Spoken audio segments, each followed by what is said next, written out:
Hello friends, Tiwari classes में आपका स्वागत है। फ्रेंड्स, हम इग्नू के बैचलर डिग्री प्रोग्राम के सब्जेक्ट EHI 04 का chapter wise important question answers upload कर रहे हैं। आज के इस वीडियो में इकाई 6 का टॉपिक अकबर के उत्तराधिकारियों के अधीन क्षेत्रीय प्रसार तथा स्वायत्त सरदारों के प्रति नीतियाँ, इन दोनों टॉपिक्स पर चर्चा करेंगे। ये दोनों टॉपिक्स एग्ज़ाम की दृष्टि से बहुत ही महत्वपूर्ण है। साथ ही फ्रेंड्स, अगर आप इस चैनल में नए हैं तो इस चैनल को सब्सक्राइब कर लीजिए, जिससे इस चैनल में अपलोड होने वाले इग्नू रिलेटेड हर वीडियो का नोटिफिकेशन सबसे पहले आपको मिल सके। तो चलिए फ्रेंड्स, इस चैप्टर को देख लेते हैं। अकबर के उत्तराधिकारियों के अधीन क्षेत्रीय प्रसार।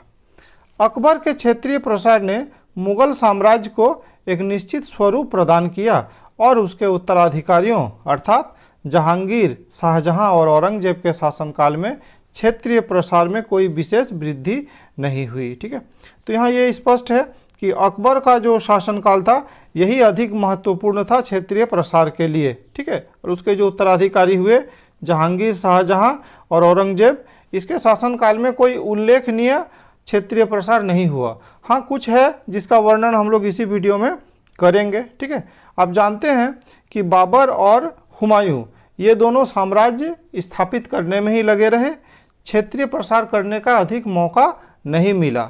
बाबर जैसे ही पानीपत की लड़ाई में जीतने के बाद भारत पर साम्राज्य स्थापित किए, उसके 3-4 वर्षों के बाद ही 1530 में उनकी मृत्यु हो गई। वैसे ही उसके बाद जब हुमायूं गद्दी में बैठे तो उसे अपना सत्ता बचाने के लिए लगातार सरदारों से लड़ाई लड़ते रहना पड़ा, दूसरे राजाओं से लड़ाई लड़ते रहना पड़ा। अंततः उसे देश से भागना भी पड़ा। फिर जब आके वो 1555 में फिर साम्राज्य स्थापित किए, फिर 1556 में तो उनकी मृत्यु ही हो गई। तो इस प्रकार बाबर और हुमायूं इन दोनों को साम्राज्य विस्तार करने का ज़्यादा मौका नहीं मिला था। अकबर के शासनकाल में ये जो क्षेत्रीय प्रसार हुआ ये सबसे अधिक हुआ।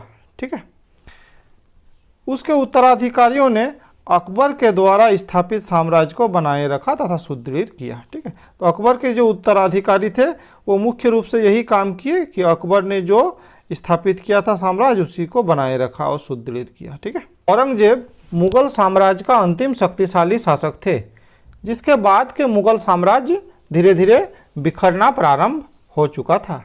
आप जानते हैं कि जो मुगल काल का अंतिम शासक वो तो बहादुर शाह जफर को कहा जाता है ना, जो अंग्रेजों के शासनकाल तक थे। ठीक है, लेकिन जो अंतिम शक्तिशाली शासक थे वो कौन थे? औरंगजेब ही थे। ठीक है, अकबर के उत्तराधिकारियों की क्षेत्रीय सुदृढ़ता या प्रसार इस प्रकार है। ठीक है, तो क्या अभी चर्चा किया गया कि अकबर के अधीन ही अधिकतम क्या हो गया, साम्राज्य विस्तार हो गया था, लेकिन उत्तराधिकारियों द्वारा भी कुछ कुछ विस्तार हुआ, जिस पर हम लोग अभी चर्चा कर लेंगे। 1625-26 पर रोशनाइयों पर निर्णायक विजय मिली। ठीक है, एक हो गया। दूसरा, जहांगीर के शासनकाल में राजपूताना का जो मेवाड़ क्षेत्र था वो उसका मित्र बना तथा मनसब भी प्राप्त किया। अर्थात अहमदनगर का जहांगीर के काल में मुगल साम्राज्य में विलय हुआ। 1636 में बीजापुर तथा गोलकुंडा पर विजय प्राप्त हुआ, परंतु उसे मुगल साम्राज्य में नहीं मिलाया गया। ठीक है, उस समय नहीं मिलाया गया था, विशेष परिस्थितियां थी जिस कारण नहीं मिलाया गया था। लेकिन 1687 में बीजापुर तथा गोलकुंडा को साम्राज्य का अधीन कर लिया गया। ठीक है, ये जो अधीन कर लिया गया ये औरंगजेब के शासनकाल में था। अब देख लेते हैं उत्तर पूर्व विजय। औरंगजेब के काल में असम विजय एक महत्वपूर्ण उपलब्धि थी। ठीक है, ये इम्पोर्टेंट है। ठीक है, कि उसके काल में असम विजय एक महत्वपूर्ण उपलब्धि थी। 1661 ईस्वी में मीर जुमला द्वारा अहोम पर आक्रमण किया गया, साथ ही कामरूप पर अधिकार कर लिया गया। ठीक है, 1664 में चटगांव पर अधिकार कर लिया गया। ठीक है, किंतु अहोम पर मुगलों का लंबे समय तक नियंत्रण न रह सका। 1680 में कामरूप पर अहोम का नियंत्रण फिर से स्थापित हो गया। अब देख लेते हैं स्वायत्त सरदारों के प्रति नीतियां। भारत में स्वायत्त सरदारों की प्रधान स्थिति थी। ठीक है, अकबर ने इसकी ओर विशेष ध्यान दिया। ये छोटे छोटे क्षेत्रों के शासक होते थे जो स्वतंत्रता पसंद और प्रशासन के मामले में स्वायत्त रहना चाहते थे। ठीक है, अर्थात इसे इंडिपेंडेंट रहना पसंद था। हाँ, ये ज़रूरत के अनुसार सम्राट को सैन्य सहायता जरूर प्रदान करते थे। ठीक है, अकबर ने इन सरदारों के समर्थन का प्रयास किया और तथा इनके जो उत्तराधिकारी थे उन्होंने भी इन्हीं का अनुसरण किया। ठीक है, सरदारों की सत्ता का चरित्र किस तरह से थे वो। ठीक है, इन सरदारों को रावत, राय, राणा, रावल, राजा आदि कहा गया है। ठीक है, इनके लिए जमींदार शब्द भी प्रयुक्त हुए हैं, लेकिन जमींदार शब्द अधिक उचित नहीं लगते थे, क्योंकि जो जमींदार होते थे वे कुछ अलग होते थे, जो मुगलों के अधीन होते थे, जबकि सरदार जो थे ये क्या थे, स्वायत्त थे और मुगलों के साथ उसका विशेष संबंध था। यहाँ तक कि वैवाहिक संबंध भी स्थापित किए जाते थे। ठीक है, सरदारों के साथ मुगलों का संघर्ष। मुगल साम्राज्य की स्थापना के काल में बाबर और हुमायूं दोनों को ही सरदारों का विद्रोह का सामना करना पड़ा।